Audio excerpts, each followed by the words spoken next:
Yeah,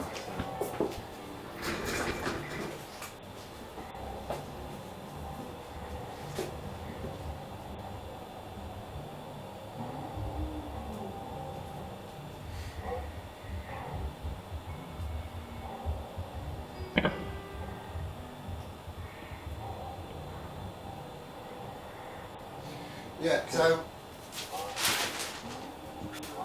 yeah, I just make loads of drawings and then I bag up that day's work. So that's a day. I'm together and be bagging off for a while. That's a day. Quite nice. So tell us something about that piece. Well, I started doing these drawings where so I would say I would do a 54 drawing, and I'd know beforehand, okay, it's going to be 50 seconds.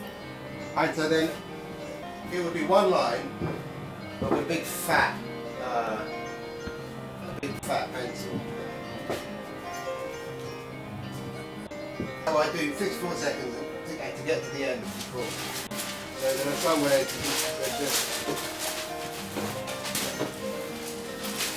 just be clean like that. Okay. So I'd be timing them. So I did a whole range of time drawings.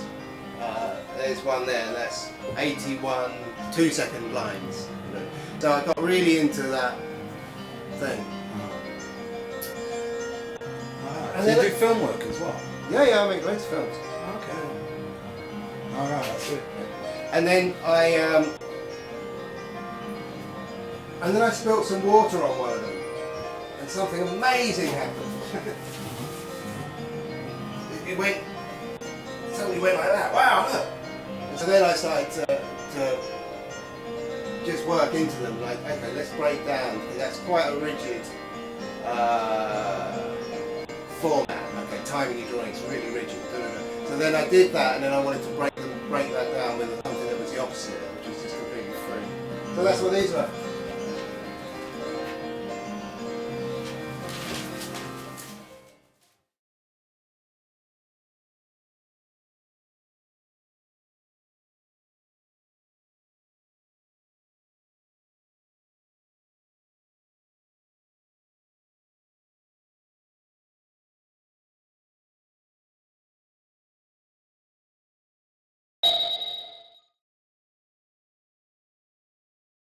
Suggest it was ecological in that sense.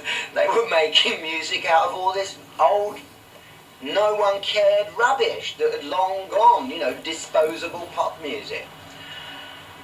And they made sense of it all in some way. So I thought, I talked to Africa Bambaataa for a little while, and I said, you know, I've got this group in town, they're from England. I'm having them play sort of African drums, and they're doing a kind of music that you may be interested in, but more importantly, I would love you to come to their show and maybe support them. Put this on stage. Have you ever been done a show in New York in any way? And of course, no, they never had. But they were keen and would elect to do it. So they arrived that Monday night at the backstage. They couldn't get in. There was a big kerfuffle at the door.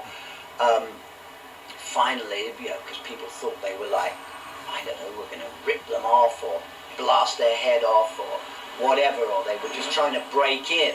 But no, they were my support band, and I explained this, and finally got them in, and they mounted the stage. The most extraordinary thing was, though, of course, most of the audience were, I would say, white. There were record company executives, and everybody watched as this group was not a typical group. There were people with spray cans, guys had sort of giant boards were erected, a trestle table was erected, a group of kids came on stage, their baseball hats were turned round, they had graffiti across their t-shirts, they had a kind of a look that was totally different from anything anybody had genuinely witnessed before, particularly in what could be termed a typical New York rock venue. And then the most extraordinary thing, when they started up the music, which was again the same thing of recycling these old records, the guys in the front row of what Africa Bambaataa called his Zulu Nation suddenly jumped off the stage into this melting pot of white middle-class college kids who just fled and just reeled backwards as these guys started to bounce on their heads. And I thought it was phenomenal. The executives fled upstairs to the balcony for safety, assumingly. And the night went on to the point where my group that I was managing